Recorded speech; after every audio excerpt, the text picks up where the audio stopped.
Olá, IPCA! Hoje é quinta-feira, dia 21 de novembro de 2013. Estamos juntos há 536 dias lendo a Bíblia e hoje leremos o Salmo 89. Este salmo está sendo lido agora porque é um salmo real. Fala do rei ungido por Deus, do rei da dinastia davídica, que tem a promessa de Deus de que governará para todo sempre. Quando Deus escolheu Davi, abençoou o seu reinado e disse que para sempre trataria os descendentes de Davi como seus filhos e que eles governariam para sempre, isso estabeleceu uma promessa fundamental para a história de Israel. Este assunto é base agora para quase tudo o que você vai ler na Bíblia até o Apocalipse. E é por isso que temos passado tanto tempo entendendo este assunto, e não somente isso, mas também analisado os desdobramentos deste assunto no restante da Bíblia. O Salmo 89, ele pega este tema do reinado eterno de Davi e o desenvolve na história de Israel. E é isso que eu espero mostrar para você agora. Eu não vou discutir agora sobre o autor do Salmo e não vou discutir agora sobre a época do Salmo. Vou discutir primeiro a mensagem do Salmo para depois analisar esses outros dois fatores, seu autor e a sua época. Vamos primeiro então à mensagem do Salmo. O Salmo começa nos seus 4 primeiros versículos falando que Deus é fiel e que ele fez uma aliança com o seu povo escolhido, dizendo que permaneceria para sempre no trono um descendente de Davi. A fidelidade de Deus, exposta no verso 2, é o que faz o salmista cantar, como lemos no verso 1. Deus é fiel, que coisa boa! Versos 1 a 4. Dos versos 5 a 18, nós vamos ver que esse Deus que é fiel também é um Deus grandioso, majestoso. Então, os céus celebram as suas maravilhas, ninguém é comparável a ele, Deus é sobremodo tremendo, ele é o Senhor Deus dos exércitos, ele domina as fúrias do mar, ele domina Raabe no verso 10, que é um monstro mitológico que personificava na mitologia cananeia as forças do mal e do caos. Então, ele domina sobre todas as coisas que existem. É dele os céus, a terra, tudo que existe no mundo, o norte e o sul foram criados por ele, os montes Tabor e Hermon, você já estudou sobre o Hermon no Salmo 133, e o Monte Tabor também é um monte muito especial na história de Israel, porque faz a divisa entre o território de 3 tribos. E ali então você tem uma demonstração de que Deus governa, de que ele é o dono, de que ele controla todas as coisas, e por isso mesmo, verso 15, o povo que conhece esse Deus é um povo feliz, é um povo bem-aventurado. 1 a 4, fidelidade. 5 a 18, majestade de Deus. A partir do verso 19, nós vemos a celebração da aliança que Deus fez com Davi. Deus concedeu a um herói, diz o verso 19, o poder de socorrer. Ele exaltou um escolhido, porque ele encontrou Davi, o seu servo, e o ungiu com o seu santo óleo. E do verso 20 até o verso 37, você vê Deus, o salmista, relembrando aqui o que Deus prometeu. Chega a haver quase que uma paráfrase aqui da promessa que Deus dirigiu a Davi, lá em 2 Samuel, capítulo 7. Todos os elementos da promessa são lembrados. E então, até o verso 37, este Salmo 89 tem um tom muito positivo. Deus é fiel. Quando ele promete, a gente pode ficar tranquilo que isso vai acontecer. Vamos cantar essa fidelidade. Versos 5 a 18. Ele é majestoso, ele controla tudo. Ele não vai falhar nas promessas que fez. E versos 19 a 37. O que ele prometeu é que um descendente de Davi governará para sempre. E do mesmo jeito que a lua está no céu como uma testemunha do poder de Deus no espaço, e ela não vai sair de lá, também os descendentes de Davi não vão sair do trono. Que maravilha! Então, em tudo isso estamos vendo uma conotação bastante positiva até aqui no Salmo 89. Porém, o tom muda completamente a partir do verso 38. Tu, porém, repudiaste e rejeitaste o teu ungido, contra quem te indignaste. Profanaste-lhe a coroa, arrojando-a por terra. Arrasaste os muros todos da cidade, despojam o reino todos aqueles que passam. Deitaste por terra o trono do descendente de Davi. Abreviaste os dias da mocidade deste rei. Que coisa! O Deus fiel e majestoso que prometeu, aquele que era a segurança da nação, de repente agora permitiu que tudo virasse do avesso. Bom, o momento histórico que nós podemos localizar como tendo sido o fato gerador destes versos 38 e seguintes, certamente é aquela ocasião em que Nabucodonosor, rei da Babilônia, vai chegar até Jerusalém, vai tomar despojos, vai tirar o rei Joaquim do trono, vai colocar em seu lugar o rei Zedequias, e anos mais tarde vai voltar, vai matar os filhos de Zedequias, vai furar os olhos de Zedequias, vai levar toda a família real cativa para a Babilônia, e o reino de Judá vai se tornar um motivo de zombaria para as nações vizinhas. Isso está lá em 2 Reis 24 e 25. E fica aquela grande pergunta: se Deus é fiel, majestoso e prometeu que nunca faltaria o descendente de Davi, por que chegamos a este momento em que Nabucodonosor vem aqui e deita por terra a coroa dos descendentes de Davi? Este salmo, portanto, é de alguém que está analisando a promessa de Deus e analisando a realidade e vendo que as duas coisas não estão batendo.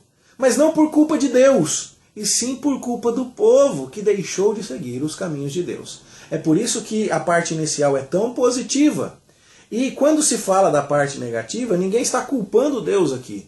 Há um respeito pela verdade de Deus, pela fidelidade de Deus, que não culpa Deus, portanto, pelo que tem acontecido. O que se faz, na sequência, é clamar pela misericórdia e invocar a fidelidade de Deus para que esse quadro seja revertido logo. Por isso, no verso 46, o salmista começa a dizer: até quando, Senhor? O Senhor vai deixar isso acontecer para sempre? Lembra-te de como é breve a nossa existência. A gente precisa da tua misericórdia logo, da restauração logo. Cadê a tua benignidade de outrora que o Senhor jurou a Davi em tua fidelidade, diz o verso 49. Ou seja, ele reconhece a disciplina de Deus vindo sobre os reis desobedientes da casa de Judá. E é dito lá em 2 Reis que tanto Joaquim quanto Zedequias fizeram o que era mal aos olhos do Senhor. O motivo explicado na própria Bíblia é que a ira de Deus se acendeu com justiça sobre aquele povo que o havia abandonado. No entanto, eles ainda descansam na fidelidade, na majestade e na aliança que Deus fez com Davi. E é a esses valores eternos e imutáveis da parte de Deus que eles recorrem. Os reis mudaram, os reis se distanciaram do caminho do Senhor, mas Deus permanece fiel e ele prometeu que seria misericordioso. Então, o salmista recorre a Deus, lembrando-o destas promessas, para pedir que Deus restaure o seu povo. Essa é a mensagem do salmo. Agora, nós vamos falar do seu autor e da sua ocasião. Por que isso é importante? Porque se você olhar o autor do salmo, você vai ver que ele é Etã o Ezraíta. Esse Etã é mencionado em 1 Crônicas 15 e 19 como um daqueles músicos que Davi colocou para tocar e louvar a Deus. Então Etã viveu na época de Davi, no ano 1000, e não lá na época do cativeiro da Babilônia, por volta do ano 600. Então como é que Etã poderia estar falando sobre o despojamento dos tesouros do povo de Deus, a derrubada da coroa, se quando Etã estava vivo a coroa estava firme na cabeça de Davi? Não faz muito sentido, não é verdade? Se você ler também 1 Reis, capítulo 4, verso 31, você vai ver que a sabedoria de Salomão excedeu a sabedoria de muitos, como a de Etã o Ezraíta. Isso significa que Etã estava vivo nos dias de Davi e ainda era um ancião sábio nos dias em que Salomão assumiu o reinado. É claro que Etã vive nessa época, então ele não podia estar vivo 400 anos depois. Então, como explicar isso?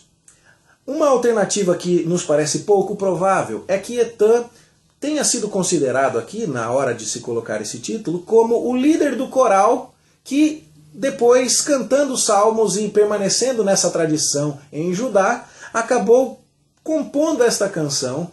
Então o coral de Etã, dos filhos de Etã, dos descendentes de Etã, seria o responsável por esta canção. Esta é uma possibilidade, mas me parece pouco atraente. Até porque nos dias em que a desgraça aconteceu, nós não temos tanta informação de que a tradição musical e coral estivesse tão bem viva assim.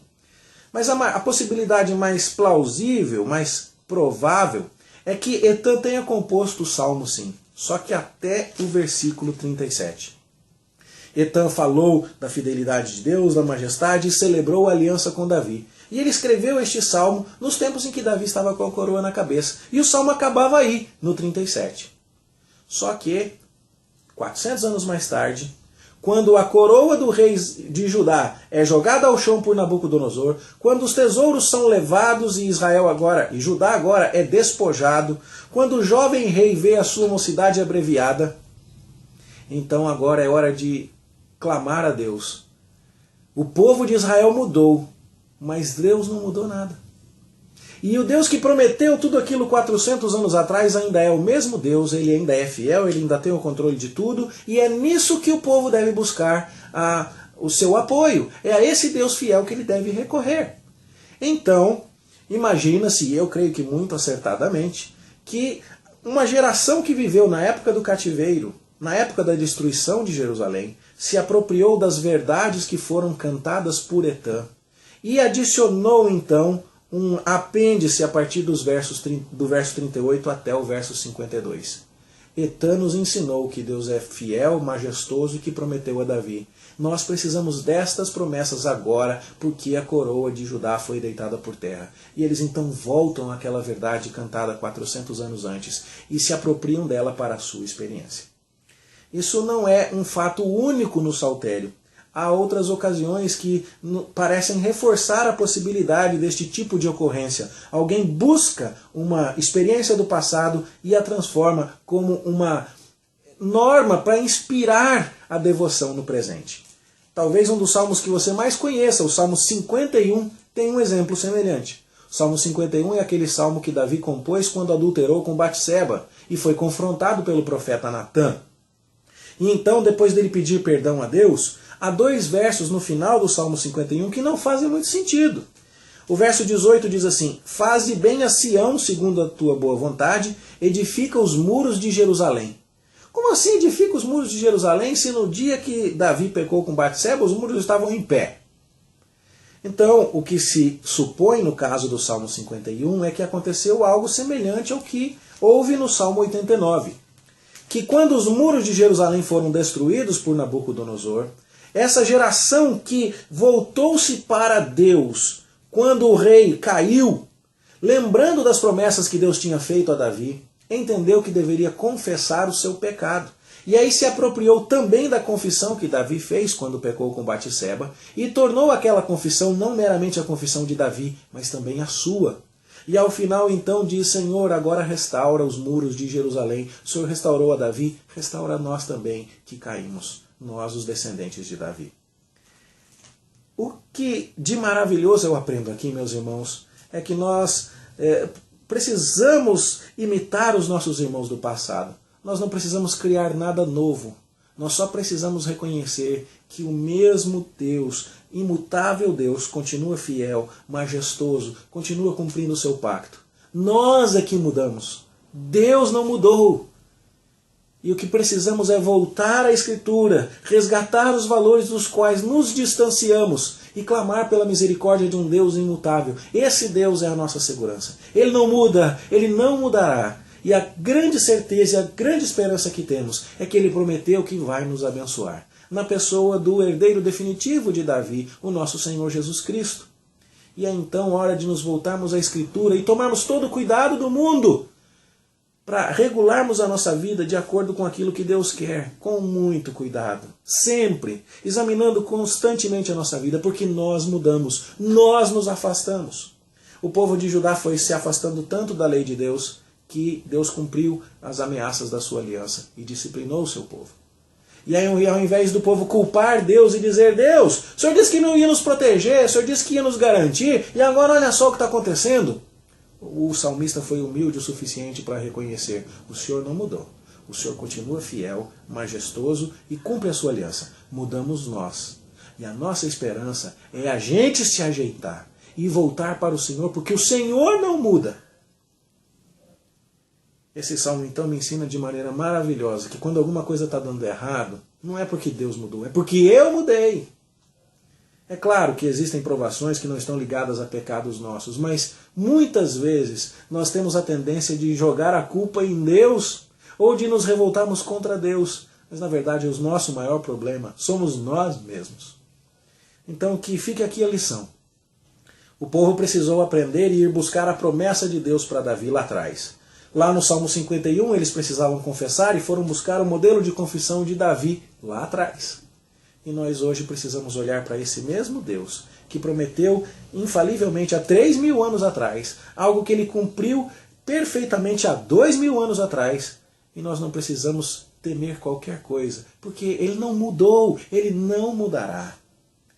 A nossa obrigação agora é zelarmos para que a gente não mude também. E voltarmos sempre o nosso coração a esse Deus em obediência, submissão e fé. Fui particularmente tocado por isso hoje e espero que você também tenha sido abençoado por estas considerações. Desejo a você um bom estudo, uma boa leitura e amanhã a gente se encontra aqui, se Deus quiser. Bom estudo para você e até lá.